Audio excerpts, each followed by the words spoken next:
امشب در 24 تجهیز جنگنده‌های آمریکایی در خاورمیانه با بمب‌های سنگرشکن. وال استریت ژورنال میگه واشنگتن به دنبال بازدارندگی بیشتر در برابر ایرانه. پیشنهاد طرح 6 ماده‌ای جمهوری‌خواهان در کنگره آمریکا علیه سپاه. در صورت تصویب دولت بایدن برای هر گونه توافق با ایران نیازمند مجوز کنگره خواهد بود. معاون پیشین رئیس جمهوری آمریکا در مقابل او مایک پنس برای شهادت دادن درباره اتهامات دونالد ترامپ در دادگاه حاضر شد. از واشنگتن دی سی این 24 است با فرداد فرحزاد. بینندگان ایران اینترنشنال در ایران و سراسر جهان سلام به شما. مقامات آمریکایی به وال استریت ژورنال گفتن ارتش این کشور برای اولین بار جنگنده‌هاش رو با بمب‌های سنگرشکن به خاورمیانه اعزام می‌کنه. گفته شده هدف این اقدام بازدارندگی بیشتر در برابر ایرانه. مقامات آمریکایی گفتن بمب‌های سنگرشکن به خلبان‌ها کمک می‌کنه شانس بیشتری در نابود کردن انبارهای مهمات و پناهگاه‌های زیرزمینی در عراق و سوریه داشته باشند. نیروهای آمریکایی مستقر در عراق و سوریه تا به حال بارها هدف حمله شبه نظامیان از جمله نیروهای نیابتی ایران قرار گرفتند. کمتر از یک ماه پیش وزارت دفاع آمریکا اعلام کرد زیردریایی هسته‌ای و گردانی از جنگنده‌های با قابلیت حمل موشک‌های هدایت شونده رو به خاورمیانه فرستاده. همکارم سمیرا قرار اینجا در استودیو به ما پیوسته حرف در مورد جنگنده‌هایی که بتونن بمب‌های سنگرشکن حمل بکنن و خود این بمب‌ها زیاد بوده برای تأسیسات زیرزمینی هسته ایران. چقدر می‌دونیم که آیا اینها الان مربوط به اون هست یا نه؟ ببین این بمب‌های سنگرشکن همون بمب‌هایی هستن که اگر ایالات متحده تصمیم بگیره به تأسیسات هسته‌ای ایران، اونهایی که در زیر زمین و در دل کوه جمهوری اسلامی تأسیس کرده حمله بکنه، از این بانکر بمب‌ها باید استفاده بکنه. و خب حالا با توجه به اینکه این صحبت‌ها رو ما زیاد کردیم، خودتو بارها راجع به این مسئله، من یادمه با فرزین ندی به عنوان مثال یک بار صحبت می‌کردی، خبری که امروز شنیدیم فرستادن این جنگنده‌های همین هواپیماهای جنگی مجهز به این بمب‌ها به سوریه است و به خاورمیانه است. یعنی مسئله اینه که در رابطه با ایران این مسئله مطرح نشد، اما برای ما که مدت‌ها راجع به این مسئله صحبت می‌کردیم، خب برای گوش ما هشدارآمیزتره. نکته مهمی که وجود داره اینه که در این یک ماه گذشته به ویژه که این تنش‌هایی که بین جمهوری اسلامی آمریکا و جمهوری اسلامی در خاک سوریه پیدا کردن که اگر یادت باشه که منجر به کشته شدن یک کارمند قراردادی ایالات متحده شد، از اون زمان تا حدودی حضور نظامی ایالات متحده در خاورمیانه افزایش پیدا کرده. یکی از مثال‌هاش همین فرستادن یک اسکادران، یک گردان هوایی دیگه است به خاورمیانه که این گردان تازه که قاعدتاً 12 تا هواپیمای جنگی در این گردان هوایی ایالات متحده است، همگی مجهز هستند به این بمب‌های سنگرشکن و علاوه بر این اون زیردریایی هسته‌ای فلوریدا رو هم ایالات متحده در همین یک ماه گذشته فرستاده به خاورمیانه که باز یک تحولی داشت. یادته که در خلیج فارس جمهوری اسلامی گفت که می‌خواسته وارد آب‌های ایران بشه و ما مجبورش کردیم که به سطح آب بیاد. در نتیجه میشه دید که چگونه تحرک نظامی ایالات متحده افزایش پیدا کرده. اما راجع به خود همین خبر اختصاصی وال استریت ژورنال، اتفاقی که افتاده این جنگنده‌های هوایی، هواپیماهای جنگی که وارت هاگ بهش میگن یا همون هاگ، میتونن 16 تا از این بمب‌های سنگرشکن رو حمل بکنن، میتونن به زاغه‌های مهمات که قرار هست، یعنی بنابراین بوده که در سوریه اگر نیروهای تحت حمایت ایران زاغه‌های مهماتی دارند اونها رو بخوان مورد هدف قرار بدند. و نکته دیگری که باز وجود داره در این رابطه این هستش که تا اونجایی که ما میدونیم پیش از این تنها 12 هواپیمای جنگی ایالات متحده در خاورمیانه داشته، یعنی یک اسکادران داشته. این اسکادران دیگری هست، یعنی 50% افزایش پیدا کرده. اینا صحبت‌هاییه که آقای گرینکویچ که مسئول در واقع فرمانده عملیات‌های هوایی در سوریه و 20 کشور دیگر در خاورمیانه است، صحبتی که با وال استریت ژورنال کرده، گفته که این 50% حضور هواپیماهای جنگی ایالات متحده داره افزایش پیدا می‌کنه. و در نهایت هم فرداد نکته دیگری که بخوام بگم در رابطه با اهمیتش این هستش که بحث تنشی که خب حالا تو این یه ماه تنش‌ها زیاد بوده ولی داره همزمان میشه با توقیف این تانکره که خودت دیروز مفصل راجعش صحبت کردی. حرف سوریه رو زیاد زدن، خودت به زاغه‌های مهمات اشاره کردی، ولی بسیار از کارشناسان با بارها گفتن اگر قرار باشه تأسیسات هسته ایران رو بهش حمله بکنن به خاطر اینکه بخش قابل توجهش زیرزمین هست و بمب‌های عادی نمیتونه اونها رو نابود بکنه، نیاز خواهند داشت به تجهیزات این چنینی. دقیقاً همینطوره. تنها کشوری که میتونه اگر قرار بشه که به تأسیسات هسته‌ای جمهوری اسلامی اونهایی که در دل خاک هستند مثل فوردو حمله بکنن، تنها کشوری که تجهیزات نظامیش رو داره آمریکاست و خب این نام بانکر بامز پیوند خورده به اون. حالا می‌بینیم بانکر بام هم راه خودشون رو باز کردن. به خاورمیانه اولین بار هم هست که مشخصاً این نوع از هواپیماهای جنگی رو ایالات متحده داره مجهز میکنه به این گونه از بمب و خود این هم یک حرکت پیشروی هست از این جهت که این هواپیماهای جنگی هواپیماهای قدیمی هستند و با اضافه کردن این بمب‌های سنگرشکن در واقع یک قابلیت تازه ایالات متحده داره میده به یک تسلیحاتی که تسلیحات تا حدودی میشه فکر کرد که از رده خارج شده بودن، ولی با این اقدام در حال اینها بروزرسانی کرده. ممنونم از تو سمیرا قرایی، همکارم در استودیو. نشریه واشنگتن فری بیکن میگه جمهوری خواهان در کنگره آمریکا روز جمعه 6 طرح جدید رو معرفی میکنن که در صورت تصویب تحریم ها علیه جمهوری اسلامی تبدیل به قانون میشه. فری بیکن میگه در صورت تصویب این طرح‌ها دست دولت بایدن برای برداشتن تحریم ها علیه جمهوری اسلامی بسته میشه و امکان بازگشت به برجام عملاً از دولت آمریکا گرفته خواهد شد. این طرح توسط اعضای کمیته مطالعاتی جمهوری خواهان مجلس نمایندگان آمریکا معرفی میشه. این طرح شامل مواردی از جمله انجام هر گونه توافق با ایران بعد از تصویب کنگره، گسترش تحریم‌ها علیه سپاه و تمامی شرکت‌های وابسته، ممنوعیت لغو تحریم‌های پیشین علیه مقامات جمهوری اسلامی و قطع دسترسی سپاه به منابع مالی در سراسر جهان. آرش علایی همکارم از کنگره آمریکا با ما. آرش، چه جزئیات بیشتری می‌دونیم در مورد این طرح؟ ببینید، خیز جمهوری خواهان است برای اون چیزی که گفته بودن، قولش رو داده بودن که انجام بدن و اونم سد کردن دولت بایدن برای رسیدن به هر گونه توافق اتمی با جمهوری اسلامی است. آیا جمهوری خواهان موفق میشن که این لوایح رو به تصویب برسونن، تبدیل به قانون بکنن؟ اون داستان دیگری است. این کمیته‌ای که الان شما اسمش رو بردی، در واقع کمیته مطالعاتی جمهوری خواهان، در واقع کارش مشاوره است و با دفاتر قانونگذاران چه جمهوری خواه چه دموکرات در ارتباط است. الان هم این 6 لایحه‌ای که دارن بررسی میکنن هنوز متنش رو منتشر نکردن، ولی واشنگتن فری بیکن میگوید که متن اون رو دیده است. آقای کوین هرن، نماینده جمهوری خواه، تمام این نمایندگانی که میگویم همشون از حزب جمهوری خواه هستن. آقای کوین هرن از ایالت اوکلاهوما گفته است که دولت بایدن با اینکه ادعا میکند که دیگر به صورت مستقیم یا غیر مستقیم در حال مذاکره با جمهوری اسلامی بر سر برنامه اتمیش نیست، با این حال در پشت پرده مرتب دنبال پیدا کردن راهی برای این است که با جمهوری اسلامی به توافق برسد. آقای جان جیمز، نماینده ایالت میشیگان، گفته است که اگر دولت بایدن میخواهد و توانسته است با جمهوری اسلامی به توافق اتمی برسد، باید اون رو بیارد به کنگره و مانند هر معاهده بین المللی دیگر با اون رفتار بکند، یعنی در واقع به شور گذاشته بشه، رأی کنگره در اون مورد ثبت بشه. آقای داگ لانهورن از ایالت کالرادو دیگر نماینده است که به نظر میاد لایحه‌ای رو معرفی کرده است برای اینکه تمامی شرکت‌هایی که زیر مجموعه سپاه پاسداران و سپاه قدس هستند به صورت اتوماتیک زیر لیست تحریم ها بیایند. آقای برایان استیل، نماینده دیگر جمهوری خواه، اون هم یک لایحه دیگری رو معرفی کرده است که به موجب اون اگر دولت بایدن یا هر دولت دیگری بخواهد نهاد یا شخصی رو در جمهوری اسلامی از زیر تحریم های تروریستی خارج کنه، اول باید بیاد احراز بکند که اون فرد یا نهاد دیگر واقعا در کل گسترش تروریست نیست. در مورد تصویب اون به نظر نمیاد فرداد خیلی جمهوری خواهان راه ساده‌ای داشته باشن برای تصویب این قوانین. این هایی که این لوایح اگر هم تایید بشه در این کمیته و بعد هم برسه به صحنه علنی مجلس، ممکن است که مجلس نمایندگانی که تحت کنترل جمهوری خواهان هست اونها رو تصویب بکنه، اما در سنا داستان فرق خواهد کرد.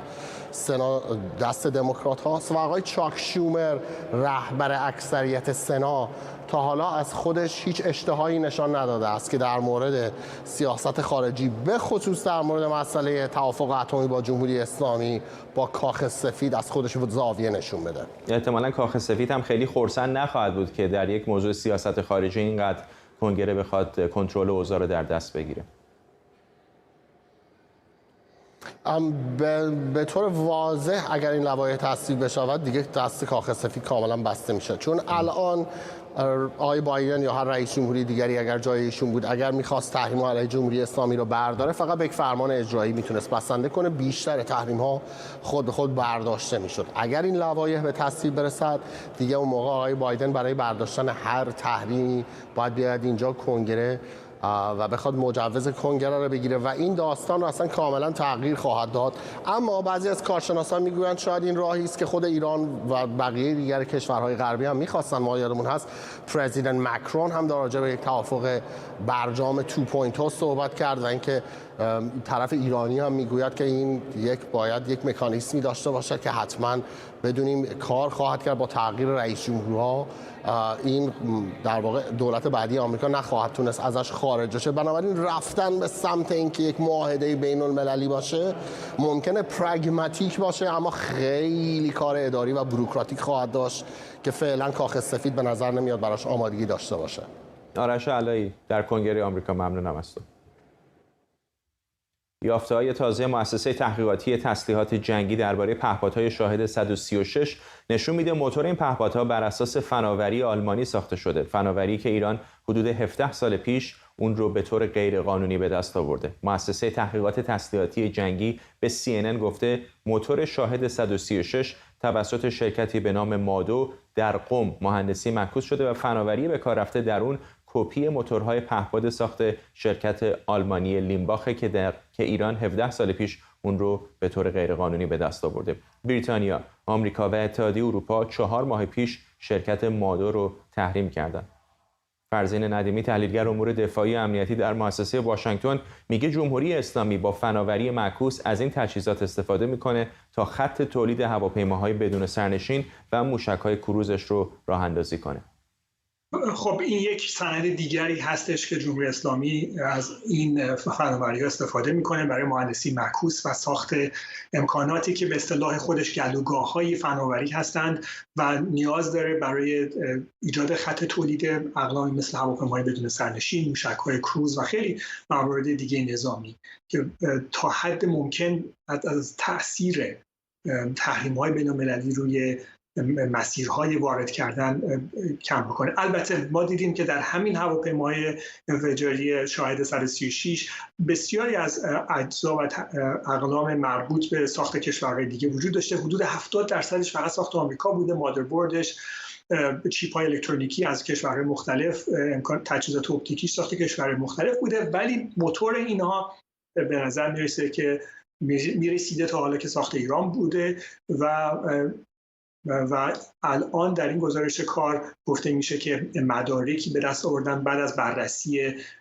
چندین مورد از این موتورها که در اوکراین به دست اومده و همینطور مقایسه اونها با موتورهایی که در یمن و همینطور در عربستان سعودی و امارات عربی متحده از حملات حوثی‌ها به دست آوردن، اینا رو بررسی کردن و به این نتیجه رسیدن که اینها دقیقاً ساخت مادو هست. نوشته‌های کمپانی مادو روش بوده. در گذشته اینطور نبوده، ظاهرا پاک می‌کردن، سعی می‌کردن شماره سریال ها و همینطور اسم مادو رو که هک می‌شده رو قطعات موتور پاک بکنن که نشه پیدا کرد سازنده رو، ولی جدیداً ظاهرا دیگه این توجه رو دیگه ندارن و در جدیدترین مواردی که در اوکراین در ژانویه، مثلا در دسامبر 2022 ژانویه 2023 پیدا شده، این موتورها مشخصاً ساخت مادو بوده. البته من در گزارش‌هایی که خیلی پیش از این منتشر کرده بودم کاملاً به هویت این موتورها اشاره کرده بودم که این موتورها به طور مشخص این موتور MD 550 کپی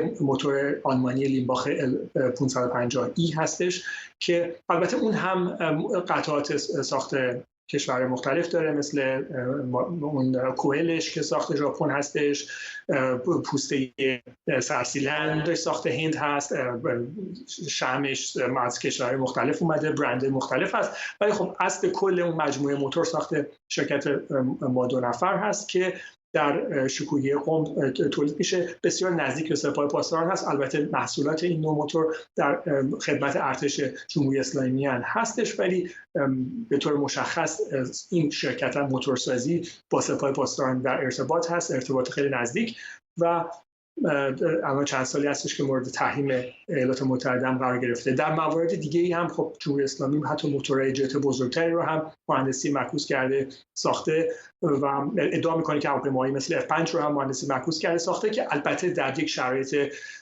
اقتصاد باز تمام اینها مشکلات حقوق اصطلاحاً اینتלקچوال پراپرتی دارن و شرکت‌های سازنده میتونن بعداً از جمهوری اسلامی شکایت بکنن به خاطر اینکه بدون اجازه و بدون لیسانس اونها اینا رو ساختن.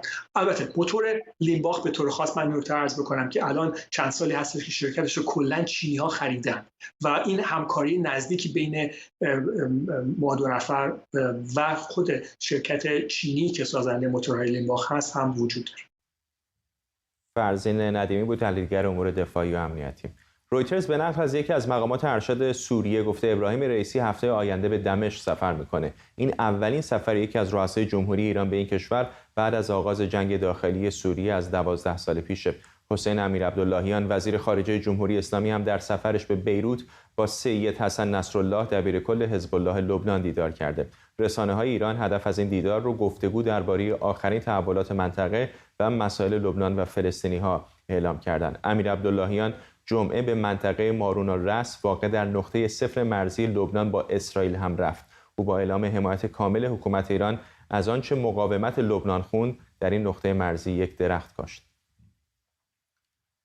حسن هاشمیان کارشناس جهان عرب از واشنگتن با ماساق هاشمیان تصویری که ایران داره منعکس میکنه و اگر رئیس جمهوری ایران هم به سوریه بره تصویری یک پیروزی است بعد از 12 سال جنگ داخلی و حمایتی که از بشار اسد کردن.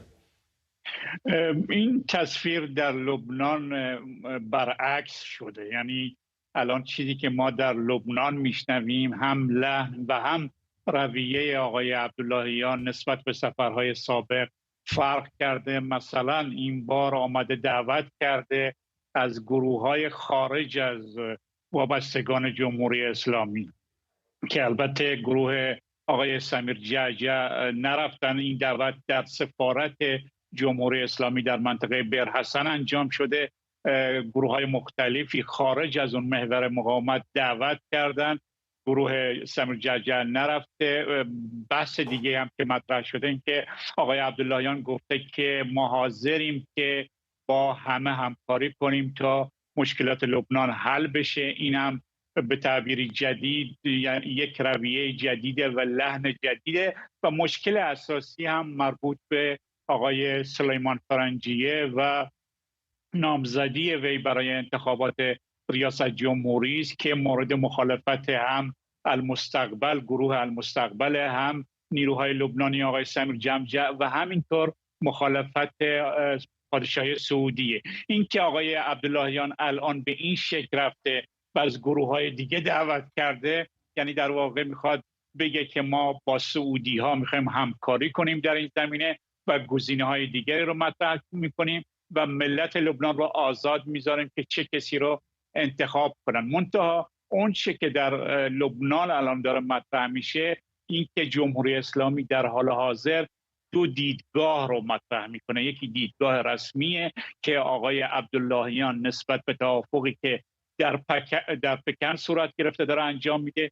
یکی هم سفر یک ماه پیش آقای کمال خرازی به لبنان و بیروت و دیدارهایی که با گروه‌های وابسته به جمهوری اسلامی داشت و این نشون میده که جمهوری اسلامی اون دیدگاه غیر رسمیش براش خیلی مهمه، اما دیدگاه رسمی رو در رابطه با پادشاه سعودی، در رابطه با چین و امثال اینها مطرح می‌کنه. آقای هاشمیان فکر می‌کنید اسرائیلی ها موضوع رو چطور می‌بینن؟ از یه طرف می‌بینن سوریه عملاً پایگاه ایران شده، در لبنان وزیر خارجه ایران در کنار مرز اسرائیل درخت میکاره، در مورد عربستان که اشاره کردید روابط تهران و ریاض بهبود پیدا کرده و نشانه هم از کاهش برنامه‌های هسته ایران نیست. فکر می‌کنید اسرائیلی‌ها کل شرایط رو چطور می‌بینن و واکنششون چه خواهد بود؟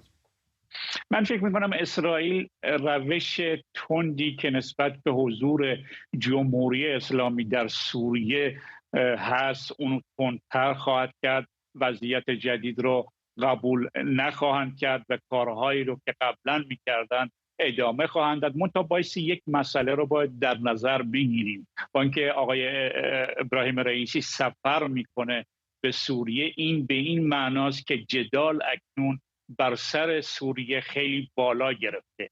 در واقع اون جایی که به کشورهای عربی مربوط میشه و به اتحادیه عرب مربوط میشه و به کشوری مثل پادشاهی سعودی مربوط میشه، شروطی برای بازگشت سوریه به جهان عرب مطرح شده که این شروط ممکنه به نفع جمهوری اسلامی نباشه. لذا سفری که ابراهیم رئیسی رو میفرسته به دمشق به نوع یک نوع زورآزمایی بر سر این شروطه که بشار اسد این شروط رو بپذیره یا همچون سابق در کنار جمهوری اسلامی بیسته. طبیعتاً بشار اسد میدونه که بدون کشورهای منطقه و کشورهای عربی نمیتونه وضعیت داخلی خودش و بخصوص وضعیت اقتصادی خودش رو بهبود ببخشه و لذا بایستی مقداری از اون محور ایران و کارهایی که ایران انجام میده دور بشه. ممنونم از شما حسن هاشمیان، کارشناس جهان عرب از همینجا واشنگتن با ما.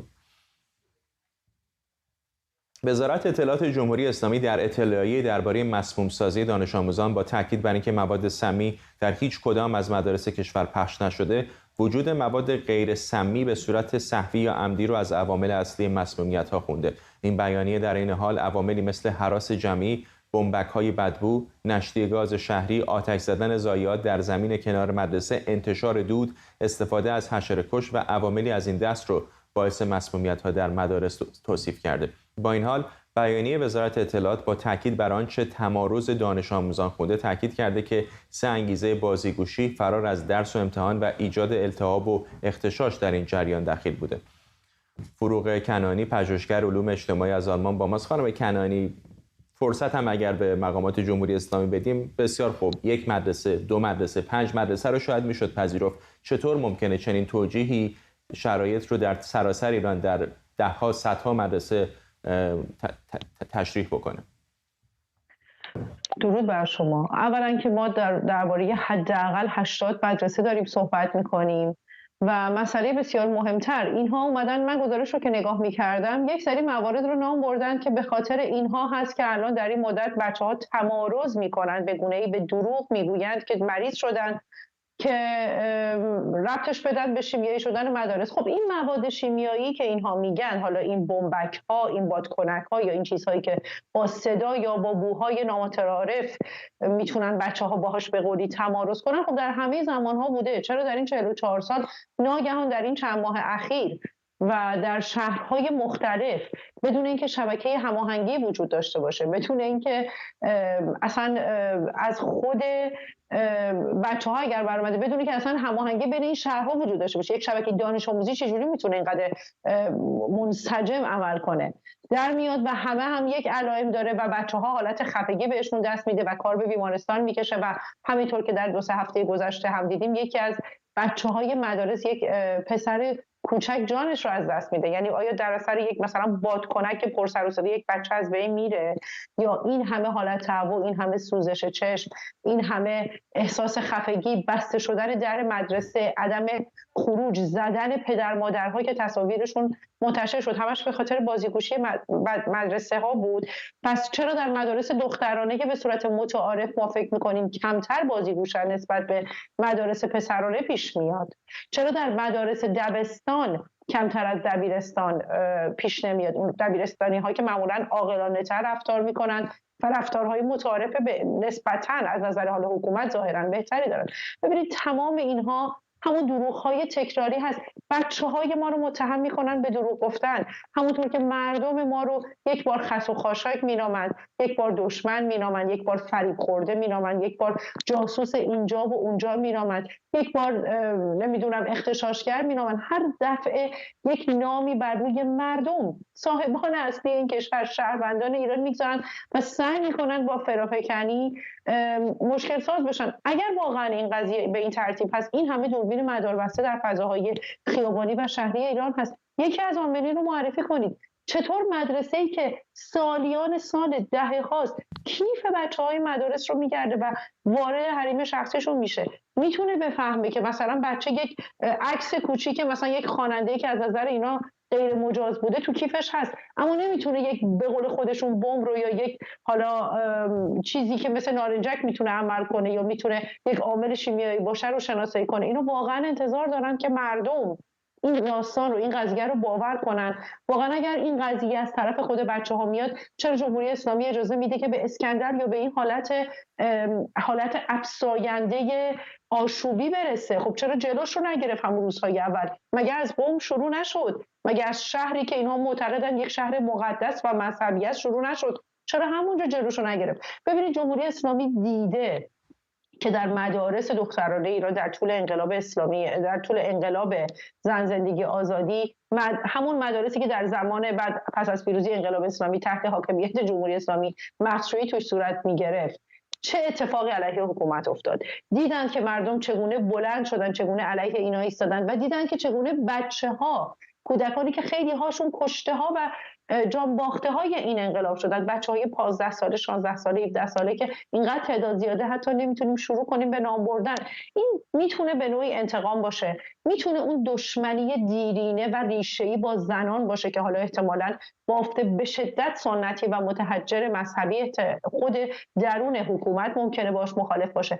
میتونه یک سناریو باشه برای اینکه اینقدر عرصه رو تنگ کنن بر مردم که اون جناح سوپرمن سیستم، حالا تحت عنوان اصلاح طلبان میشناسیم، باز یک ملیجک جدیدی از سیستم در بیاره و بگه که خب ما علیه این نیستیم و خب انتخابات بعدی هم که چندان دور نیست و بخوان به این ترتیب مردم رو قانع کنن که از خود همین سیستم هم یک نجات دهنده‌ای برای شما خواهد بود که میتونه رئیس جمهور بعدی شما باشه. چه بسا سیستم اصلا بخواد یک نوع فداکاری سیستماتیک هم در پیش بگیره و این بار یک زن رو در آستین بگذاره برای ریاست جمهوری با این تغییرات. ببینید هر سناریویی رو میتونید شما در نظر بگیرید، چون جمهوری اسلامی اومده که بمونه، اومده که به خرابکاری‌هاش، به تروریستش و به تروریسمش و در واقع به جنایت‌هاش ادامه بده. اصلا بنای پاسخگویی به من و شما نداره. بنابراین در درجه اول هر گزارشی که از این سیستم خارج میشه، به خصوص از وزارت اطلاعات یا اطلاعات سپاه، به ضرس قاطع میتونیم بگیم یا تماما دروغه یا بی نهایت آغشته به دروغ با درصد بسیار بالایی. بحث دوم اینه که وقتی که در مدارس این حمله ها صورت میگیره، ناامن‌سازی مدارس فقط و فقط میتونه از یک حکومتی بر بیاد که امنیت مردمش برای ذره‌ای اهمیت نداره و خودش در مقام اول مخل آسایش و امنیت مردم بودن است. بنابراین من فکر میکنم این بیانیه رو هم همونقدر بایستی معتبر بدونیم که سایر گفته‌های جمهوری اسلامی برای مردم ما اهمیت داره. کاملا غیر قانونی، بی منطق و حتی ذره‌ای مطابق بر آنچه که ما بتونیم اون رو قابل باور بدونیم متاسفانه نیست. ممنونم از شما. فروغ کنعانی، پژوهشگر علوم اجتماعی از آلمان. دادگاه عالی اداری شهر هامبورگ رسیدگی به شکایت مرکز اسلامی هامبورگ علیه سازمان امنیت داخلی آلمان را شروع کرده. در شکایت مرکز اسلامی هامبورگ، گزارش‌های اداره حفاظت از قانون اساسی آلمان مبنی بر اینکه این مرکز یک نهاد وابسته به جمهوری اسلامی و محلی برای انتشار اسلامگرایی رد شده. اداره حفاظت قانون اساسی آلمان تاکید داره مرکز اسلامی هامبورگ ابزار جمهوری اسلامی و با حزب الله لبنان همکاری داره. احمد صمدی گزارش میده. حدود 3 دهه میشه که دستگاه اطلاعات داخلی آلمان که از اون به اداره حفاظت از قانون اساسی نام برده میشه، این هشدار رو به مقامات فدرال و همچنین مقامات ایالت هامبورگ میدن که مرکز اسلامی هامبورگ که متعلق به جمهوری اسلامی هست به ترویج ایدئولوژی شیعه و ایدئولوژی جمهوری اسلامی میپردازه و همچنین به خاطر حمایت هایی که از گروه های مختلف مثل حزب الله لبنان که در آلمان گروه تروریستی محسوب میشه، یک خطر بالقوه هست برای کشور آلمان و خب این رو در گزارش‌های متعددی دستگاه امنیتی آلمان ارائه کردن که امروز در شهر هامبورگ شاهد این هستیم که خب از طرف مرکز اسلامی ایرانیان در هامبورگ شکایتی رو علیه این دستگاه امنیتی آلمانی ارائه شده و در واقع در شکایت خودشون اعتراض کردن و رد کردن مطالبی رو که دستگاه امنیت داخلی آلمان ارائه کرده. اما نکته‌ای که وجود داره به هر حال دستگاه اطلاعات امنیت داخلی آلمان هم اعلام کرده که شواهد بسیار قوی در اختیار داره که نشون میده که این مرکز به صورت مستقیم از رهبر جمهوری اسلامی دستور میگیره و اشاره اونها هم به برخی از اسنادی هستش که از چمدان مفتح رئیس این مرکز مرکز به دستشون رسیده که در اونجا نامه هایی رو که از دفتر علی خامنه‌ای به او برای او زده شده او را نماینده رهبر جمهوری اسلامی معرفی کرده و در واقع دستگاه اطلاعات امنیت داخلی آلمان معتقده که این مرکز به صورت مستقیم از رهبر جمهوری اسلامی دستور میگیره و برخلاف ادعای خودش که مرکزی است برای انجام فرایض دینی بسیار مغایر این موضوع هست. در کنار من آقای رضا علیپور هستند. می‌خواستم از ایشون سوال بکنم که خب شما تجمعی را اینجا برگزار کردید و خب اظهارات طرف ایرانی هم در پیش از این و همچنین طرف اداره فساد قانون اساسی در رسانه‌ها منعکس شد. نظر شما در این باره چیه؟ ببینید از سال 1993 سازمان امنیت داخلی ایران یا حفاظت از قانون اساسی آلمان گزارش مستمر میده که این مرکز با قوانین آلمان هیچ هماهنگی ندارد. در حقیقت به عنوان مسجدی که باید عبادتگاه باشه سوء استفاده میکنن برای همون افکار تروریستی حکومت ملایان، تا اینکه بالاخره در تاریخ 9 نوامبر سال 2022 پارلمان آلمان تصویب کرد و دستور داد که باید کنترل بشه و بسته بشه این مسجد و امروز وکلای به اصطلاح ملاها شکایت کردند که این مسجد هیچ ارتباطی با ایران ندارد. ببینیم نظر دادگاه چی خواهد بود که تا این مسجد نهایتاً بسته بشه.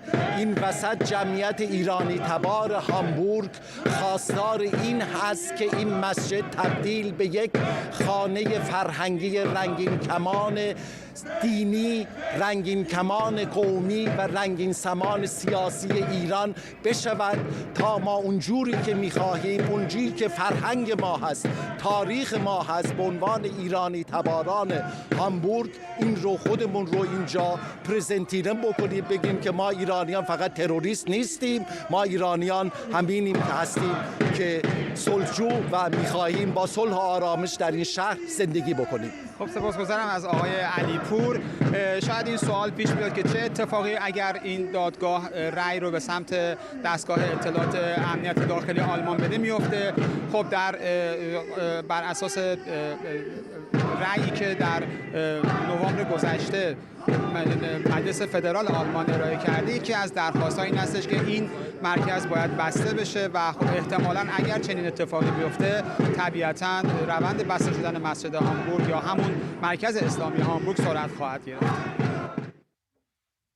مایک پنس، معاون پیشین رئیس جمهوری آمریکا، برای شهادت دادن درباره اتهامات دونالد ترامپ مربوط به نتایج انتخابات ریاست جمهوری سال 2020 و حمله به کنگره دیروز پنجشنبه در دادگاهی در واشنگتن دی سی حاضر شد. به گزارش نیویورک تایمز، پنس در این جلسه برای اولین بار مکالمه‌های مستقیمش با ترامپ رو که منجر به حمله طرفداران آقای ترامپ به کنگره شد بازگو کرد. پنس پیشتر گفته بود ترامپ بارها اون رو تحت فشار قرار داده که مانع از اعلام نتیجه انتخابات 2020 بشه. نتایج این جلسه مخفیانه 5 ساعته تا به حال به رسانه‌ها اعلام نشده. شهادت معاون یک رئیس جمهور علیه او نه تنها نقطه عطفی در تحقیقات کیفری علیه یک رئیس جمهور در تاریخ آمریکاست، بلکه انتخابات ریاست جمهوری پیش رو هم تحت تاثیر قرار میده. آرش آرامش اقدام و کارشناس امنیت ملی از پنسیلوانیا با ماست. آقای آرامش، پیش از هر چیز آقای پنس مجبور به پاسخگویی نبود؟ بود، بله. شما نمیتونید به ما یک هیئت منصفه داریم که میشه جوری. اینی که میگن گرند جوری هیچ ربطی به هیئت منصفه نداره. همونطوری نحوه انتخابش از خلق الله به صورت راندوم هست، ولی گرند جوری قبل از اینکه دادگاه اصلا تشکیل بشه به عنوان یک بازوی دادستانی عمل میکنه. یعنی دادستان، حالا چه دادستان فدرال در این پرونده، چه دادستان محلی در کیس کیفری که علاقه ترامپ هست در شهر منهتن در نیویورک، یا دادستان‌های ایالتی، میان یک گروهی رو تشکیل میدن از مردم، از اونهایی که صلاحیت بودن در هیئت منصفه رو دارن و یک بازوی دادستانی تشکیل میدن. شواهدی که دارن، حالا این شواهد میتونه استشهاد شفاهی همین آقای مایک پنس باشه، شواهد و مدارک کتبی، صوتی، دیجیتال و غیر ذالک رو نشون بدن، بعد بگوین برای آنچه که میخواهن آقای ترامپ رو علیه کیفرخواست کیفری بیارن. در نظر داشته باشید این پرونده مدنی نیست، برای غرامت مالی نیست، پرونده است کیفری و میتواند جزای زندان و بند داشته باشه.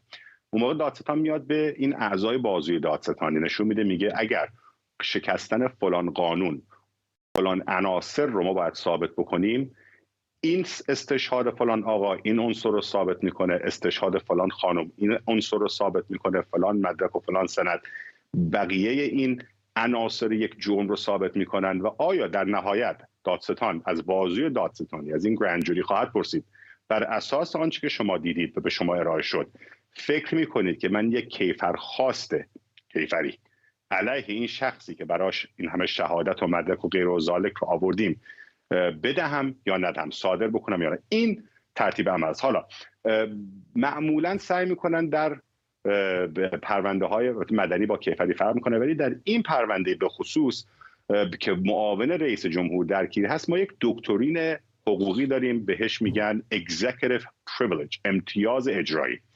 قانونگذار مثلا میخوام در دیوان عالی کشور خیلی سالها پیش بودن، تقریبا در بدو تولد این مملکت آمد گفتش که آنچه که رئیس جمهور با معاونش و با کابینش در حین خدمت انجام میدن بسیاریش رو شما مجبور نیستید که بیاد علیه اونها مثلا شهادت بدید یا حتی بیاین در کنگره از زیر و بم اون به قول معروف انجام وظایف اجرایی خودتون توصیف کنید. اینها آمدن چیکار کردن؟ چون من دیدم علاوه بر این موضوعی که دارید اشاره میکنید وکیل آقای پنس گفته که چون ایشون به هر حال در قامت معاون رئیس جمهور رئیس مجلس سنا هم بوده و سخنانش یا گفته‌هاش در کپاسیتی یا در جایگاه رئیس مجلس سنا محافظت شده است و قابل پیگیری قضایی نیست، از این منظر هم اونا نمیخواستند که در این جلسه شرکت کنند. این بند 2 تحلیل من خواهد بود. بند الفش این هستش که یک امتیاز اجرایی دارد، ولی امتیاز اجرایی برای رئیس جمهور، معاون اون و وزراش در حین خدمت بعد از اون نیست و استثناءاتی هم دارد. نکته دوم، تنها شخصی که در این قانون اساسی بسیار پویای ایالات متحده هم در قوه مجریه است هم در قوه مقننه است ولی در حین خدمت هیچ قدرتی ندارد، معاون رئیس جمهوره. آقای پنس هم معاون رئیس جمهوره ولی بر اساس قانون اساسی رئیس مجلس سنا هم حساب میشه که اگر رأی کاملا برابر بود رأی شکن باشه، ولی دیدیم که تاریخ نشون داد اصلا مهمتر برای شمردن رأی‌های الکترال ایشون ریاست بکند و عملا گزارش نتیجه آرا رو بدهد. حالا دادگاه تجدید نظر، دادگاه استیناف دایره فدرال آمده حکم دادگاه بدوی رو تایید کرده و گفته که آقای پنس میتواند شهادت بدهد در مورد آنجایی که آقای ترامپ خلاف قانون خواستار برهم زدن نتایج قانونی و به حق انتخابات بوده، اما مجبور نیست در مورد آنچه که به صورت در روند کاری خودش به عنوان رئیس مجلس سنا با بقیه سناتورها و بقیه نمایندگان مجلس، شما میدونید اون روز نمایندگان مجلس کنگره مجلس نمایندگان هم در اون محوطه هستن، با اونها رد و بدل کرده اطلاعات اونها رو مجبور نیست به دادگاه تقدیم میکنه. پس میبینید یک بالانس جالبی است. از طرفی مجبور به شهادت در مورد اینکه آیا آقای ترامپ قانون شکسته، او به او چه گفته و او از او چه درخواست‌های قانونی یا غیر قانونی کرده، اما به عنوان رئیس مجلس سنا نه به عنوان معاون رئیس جمهور ایشون مجبور نیست که بگوید با سناتور X یا با سناتور Y چه بحث و تبادل نظری داشته. چرا؟ چون اون روز انجام وظیفه‌ای که می‌کرده بیشتر تقنینی بوده تا اجرایی. در کل این جلسه نمیتونه آیا از حق متهم پنجمش استفاده کنه و اصلا جوابی نده؟ ببینید خیلی سخته. میتونه، ولی میتونه قاضی همون رو کامپل بکنه، مجبور بکنه. یعنی شما موقعی که آمدن این بحث بوده که الان هفته‌ها اگه ماه‌هاست که وکلا آقای پنس میدونن ایشون رو میخوان، احتمال این داره که اگر دادستانی بخواد اعلام جرم بکنه علیه آقای ترامپ، ایشون در محاکم مختلف مجبور شهادت بده. به خاطر همین اینها رو آماده کرده بودن. یکی از بحث‌های قانونی این بود که آیا متهم 5 برای مخاطبانتون توضیح بدم، متهم 5 قانون اساسی اجازه رو به هر فردی میده که سکوت برگزینه. من همیشه میگم شما رو اگه پلیس گرفت خیلی محترم باشید، ولی هیچ دلیلی نداره که از الف تا یه به پلیس یا به دادستان بگید. اگر وکیل ندارید، اگر حتی نمیخواید صحبت کنید، این هیچ وقت علیه شما استفاده نمیشه. متمم به 5 قانون اساسی اینه که شما اگر در صندلی یک شاهد نشستید میتونید بگید من بر اساس متمم به 5 قانون اساسی هیچی نمیگم، چون اگه چیزی بگم علیه شخص X یا Y ممکنه کار خلاف خود من هم به روی صفحه و به روی آب بیاد. یعنی خودم رو نمیخوام اینجا احیانا در مزن اتهام قرار بگیرم، نه. اما دو تا نکته است در مسائل کیفری. یکم، قاضی، دادستان میتونه بره به قاضی و بگه که عدم همکاری بعضی موقع میشه obstruction یا عدم به قول معروف احیای عدالت. و دوم، اینجا الان دیگه در جلوی گرند جوری، یعنی هیئت این بازی دادستانی، این امتیاز رو به صورت کلی دیگه آقای پنس نداره. خیلی بحث تکنیکی قانونی شده، چون باید دیگر کنه بخشش ایشون قوه مجریه معاون رئیس جمهور بوده در قوه مقننه رئیس مجلس سنا. یه نکته آخرام بگم، بحثی که مقدار این بحث قانونیش پیچیده است و الان برای اولین باره که با این مسائل داریم دست و پنجه نرم می‌کنیم اینه که نه بنیانگذاران این کشور، نه قانونگذاران این کشور در این 240 اندی سال اخیر و نه حتی قضات دیوان عالی کشور که الان 9 نفر هستن، ولی بالاخره حدوداً 100 اندی قاضی عالی داشتیم در این دیوان‌های عالی کشور در این 200 چند سال اندی گذشته. هیچ وقت تصور حتی نمی‌کردن که همچین اتفاقی بیفته که رئیس جمهور بخواد نتیجه انتخابات رو به قول معروف بزنه زیرش، از معاون رئیس جمهورش بخواد که در عمل خلاف قانون به اون همکاری کنه، معاون رئیس جمهور با تمام تعهد و وفاداری که به او داره بگه نه چند ساعت در زیرزمین مخفی یکی از این مجلسین قایم باشه، بخاطر اینکه طرفدار آقای ترامپ می‌خواستن بکشنش، داشتن بیرون داد می‌زدن هنگ مایک پنس، او رو دار بزنید و حمله بکنن به کنگره. تنها موقعی که در این کشور به واشنگتن حمله شده و کاخ سفید بخشایش آتش گرفت، همونطور که می‌دونید در جنگ 1812 بود که اونم از مردم این کشور نبودن، از متجاوزان و تهاجمگرای بریتانیایی بودن که جنگ 1812 تا 1814 به پایتخت این کشور حمله کردن. این تصور که آنهایی که وطن پرستن بخوان این کار رو بکنن زیر اسم وطن پرستی در مخیله بسیاری از بنیانگذاران نمی‌گنجید. ممنونم از شما. آرش آرامش اقدام و کارشناس امنیت ملی از پنسیلوانیا. ممنون از شما که بیننده 24 امشب بودید. برنامه رو با تصاویری زنده از ایستگاه فضایی بین‌المللی به پایان میبریم که برای نخستین بار یک فضانورد عرب، البته بیرون از این ایستگاه فضایی، در حال پیاده روی. امیدوارم تصاویر اون هم ببینید.